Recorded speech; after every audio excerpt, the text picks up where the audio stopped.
ಎಲ್ಲ ರೈತ ವರ್ಗದವ್ರಿಗೂ ನಮಸ್ಕಾರ. ನಾನು ರೋಹಿತ್ ಬಿ. ನಾನು JKVKಲಿ ಸೀನಿಯರ್ ರಿಸರ್ಚ್ ಫೆಲೋ ಆಗಿ ವರ್ಕ್ ಮಾಡ್ತಾ ಇದ್ದೀನಿ. ಇವಾಗ ತಾನೇ ನಮ್ಮ ಸೀನಿಯರ್ ಹೇಳಿದ್ರು ಕ್ರಾಪ್ ಮ್ಯಾನೇಜ್ಮೆಂಟ್ ಎಷ್ಟು ಮುಖ್ಯ ಅಂತ. ಬಟ್ ನಮ್ಮ ಕ್ರಾಪ್ ಮ್ಯಾನೇಜ್ಮೆಂಟ್ ಜೊತೆಗೆ ಸಾಯಿಲ್ ಮ್ಯಾನೇಜ್ಮೆಂಟೂ ಅಷ್ಟೇ ಇಂಪಾರ್ಟೆನ್ಸ್ ಇರುತ್ತೆ.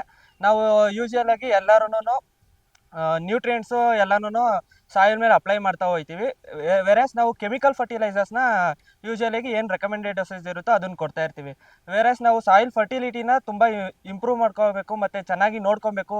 ಲಾಂಗ್ ಟರ್ಮ್ವರೆಗೂ ಸಾಯಿಲ್ನ ಚೆನ್ನಾಗಿ ನೋಡ್ಕೊಬೇಕು ಅಂದರೆ ನಾವು FIMನ ಅಪ್ಲೈ ಮಾಡಬೇಕು. ವೆರಾಸ್ ಇದು ರಾಸಾಯನಿಕ ಗೊಬ್ಬರಕ್ಕಿಂತ ನಾವು ಸಾವಯವ ಗೊಬ್ಬರ ಜಾಸ್ತಿ ಇರ್ತಾವಲ್ಲ ಅವನ್ನ ಜಾಸ್ತಿ ಅಪ್ಲೈ ಮಾಡಿದಷ್ಟು ನಮಗೆ ಲಾಂಗ್ ಟರ್ಮಲ್ಲಿ ಬೆಳೆಗಳು ಚೆನ್ನಾಗಿ ಬರ್ತವೆ ಮತ್ತು ಸಾಯಿಲ್ ಫರ್ಟಿಲಿಟಿ ಕೂಡ ಚೆನ್ನಾಗಿ ಮೇಂಟೈನ್ ಆಗುತ್ತೆ.